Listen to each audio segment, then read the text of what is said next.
लेकिन उन्होंने पूछा कि मैारी नकार का है, वो तो ज़ाहिर है जो मुआसरीन होते हैं वो अपने मुआसरीन के बारे में आमतौर पर राय देने में काफ़ी तामुल से काम लेते हैं। तो सर तमसील के ज़माने में बहुत से अच्छे अच्छे नकार मौजूद थे, लेकिन उनको मानना, अपने मुआसर को मानना सबसे मुश्किल होता है, आसान नहीं होता है।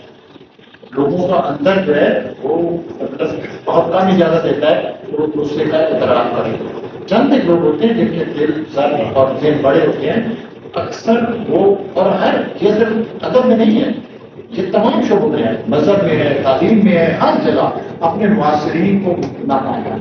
इसलिए वो नहीं, लेकिन मेयारी तनकीद आप कहें कि आज नहीं की जा रही, लेकिन उर्दू में मेयारी तनकीद बहुत लिखी गई है।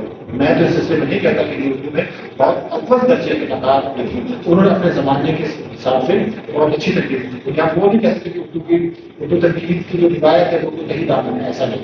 चलो काफी एक दो बातें करेंगे आप। बाकी आपने नकार वो होते हैं, मेरा ख्याल है ये शायरों के लिए ठीक है, उनको बाबा चाहिए।